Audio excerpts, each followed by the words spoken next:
मौजूद है इस वक्त हम संगम बिहार विधानसभा में और यहाँ पर हमारे साथ में कांग्रेस के दिग्गज युवा नेता हैं हर्ष चौधरी जी। इनसे हम जानते हैं कि क्षेत्र में किस तरह का माहौल है, क्योंकि सरकार का ये वादा है, सरकार का ये दावा है कि विकास जो है वो बहुत ही तीव्र गति से है। तो सर क्या कहेंगे, विकास की इस राह को किस तरीके से आप बताएंगे? देखिए, विकास सिर्फ शब्दों में रह गया है। विकास सड़क पर कहीं कुछ नहीं दिख रहा है। सड़क पर दिख रहा है तो गंदगी, सड़क पर दिख रहा है तो पानी भरा हुआ, गंदा पानी भरा हुआ, सड़क पे दिख रहा है तो नाले उबलते हुए दिख रहे हैं, सड़क पे दिख रहा है तो नालियाँ बहती हुई दिख रही हैं। इसके अलावा कुछ नहीं दिख रहा है। सड़क पे दिख रहा है तो जैसा आपने बताया कि पानी दिख रहा है, लेकिन यहाँ के जो क्षेत्रीय एमएलए हैं वो तो कहते हैं कि भाई हमने सड़कों को बड़ा अच्छी तरीके से बनवा दिया है, पानी क्या कूड़ा नहीं है वहाँ पर। देखिए, जिस सड़कों की वो बात करते हैं शायद आप भी उसी सड़क से चल के आए होंगे। इन्हीं सड़कों में, इन्हीं गलियों में आप भी घूमते और हम भी घूमते हैं। कितनी सड़कों का निर्माण उन्होंने करवाया है, कितना उन्होंने यहाँ विकास करवाया है, वो आपको भी मालूम है, हमें भी मालूम है और जनता को भी मालूम है। इस बार जनता जाग चुकी है, जनता जागरूक हो चुकी है। जनता को ये पता लग चुका है कि उनका सिर्फ़ और सिर्फ दुरुपयोग किया गया है। जनता ने अपनी वोट जहां दी थी, उन वोटों को उन्होंने सिर्फ भ्रष्टाचार के लिए काम किया है। हमारा जो विधायक है उसने यहाँ पर भ्रष्टाचार और सिर्फ भ्रष्टाचार और भ्रष्टाचार यहाँ पर संगम बिहार में फैलाया है। संगम बिहार का जब नाम आता है तो पानी की समस्या बड़ी प्रबलता से आती है। क्या कहेंगे, मतलब हालात को सुधरे हैं या वहीं की वहीं है अभी? देखिए, संगम बिहार में पानी की, न केवल पानी के पीने की दिक्कत है बल्कि पानी के निकासी की भी दिक्कत है। अगर हम बात करें 20 साल पहले तो यहाँ पर सोनिया विहार का पानी कांग्रेस पार्टी और चौधरी शीशपाल जी लेकर आए थे। 2003 में शीशपाल जी यहाँ पर विधायक नहीं रहते हैं और उसके बाद जो जितने भी चुने हुए प्रतिनिधि हैं वो यहाँ पर सोनिया विहार का पानी देने में असफल रहे हैं। उसके बाद जो जिम्मेदारी बनती है, आज ये जो वर्तमान के विधायक हैं, ये 3 बार पब्लिक ने इनको चुनकर भेजा।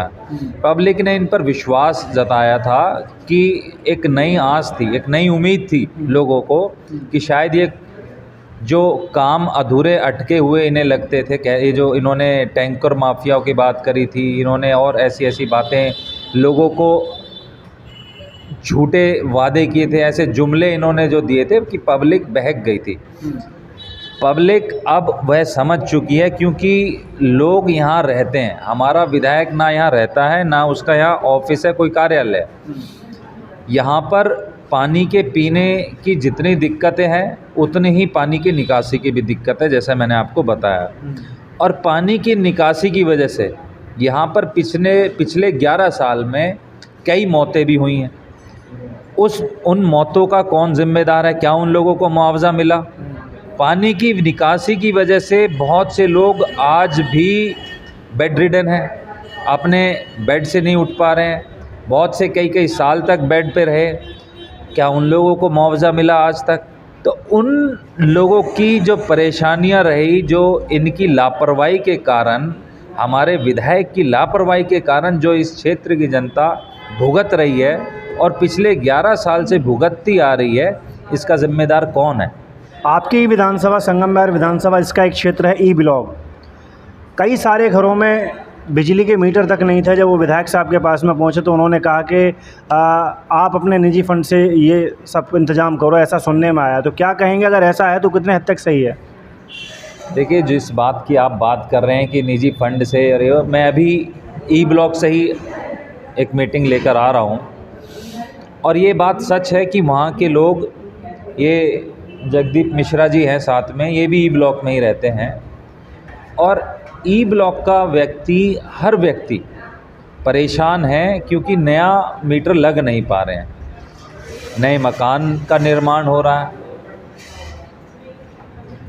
फैमिली बढ़ रही है, उनमें डिवीज़न होता है तो कहीं ना कहीं नए मीटर चाहिए।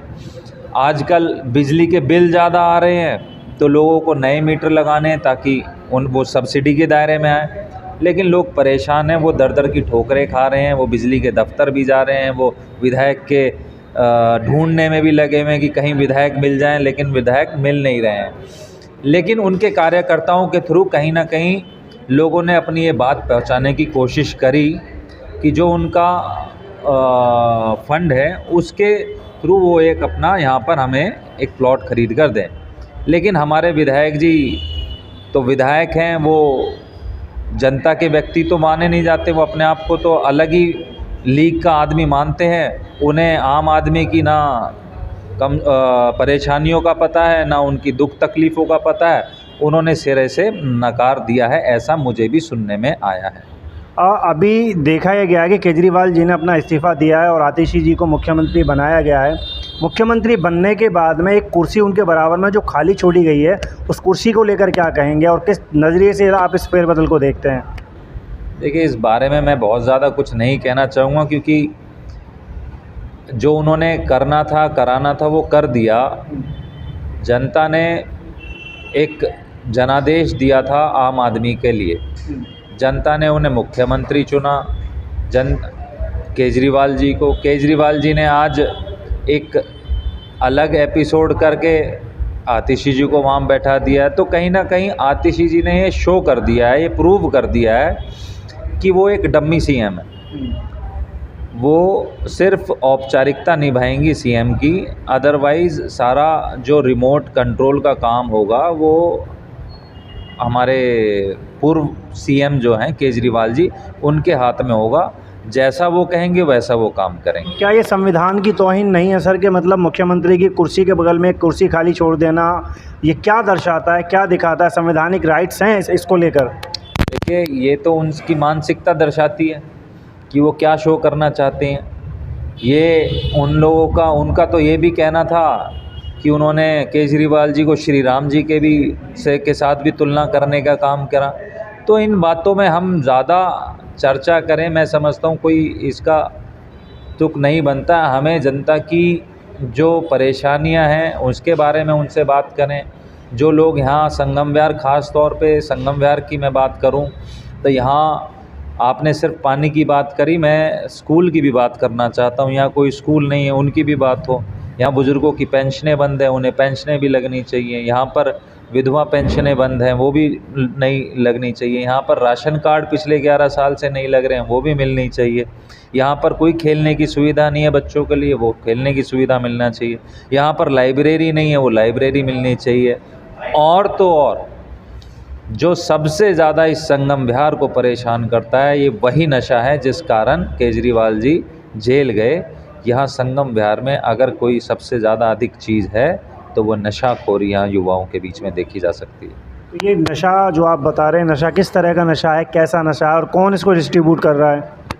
देखिए, ये तो पुलिस ज़्यादा बता पाएगी कि किस तरह कौन इसको डिस्ट्रीब्यूट कर रहा है, कौन रैकेट चला रहा है। बट अब अगर आप देखेंगे तो हर व्यक्ति, मेरा नौजवान जो साथी है, ज़्यादातर मैं देखता हूँ शाम को वो दिशाहीन हो गए हैं और एक नशे की लत की ओर जाते जा रहे हैं। आपके चैनल के माध्यम से मैं उन लोगों को रिक्वेस्ट करना चाहता हूँ कि हमें नशे से दूर रहें। हम लोग कुछ ऐसे सकारात्मक काम करें जिससे कि उनके स्वास्थ्य के लिए भी वो चीज़ें ठीक हो, न केवल उनके लिए ठीक हो बल्कि उनके परिवार वाले भी, जब वो सकारात्मक काम करेंगे तो परिवार भी उनका खुशहाल रहेगा। और जब परिवार खुशहाल रहेगा तो कहीं ना कहीं ये जो संगम विहार की जनता जो परेशान है, जो कहीं ना कहीं दिशाहीन हो चुकी है, उसको एक दिशा मिलेगी। कहेंगे इस बार अगर जो विधानसभा चुनावों को लेकर बात करें तो क्या रहेगा इस बार का माहौल? इस बार एक बात तो स्पष्ट है कि पब्लिक इस बार जाग चुकी है, पब्लिक इस बार जागरूक हो रही है।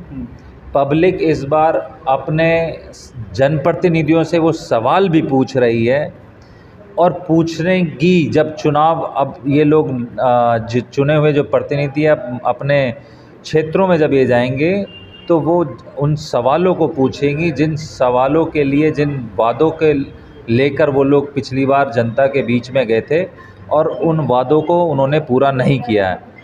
बदलाव इस समय इस संगम विहार की क्षेत्र में मैं देख रहा हूँ कि लोगों में बदलाव है और मैं समझता हूँ कि बदलाव इस बार होकर रहेगा।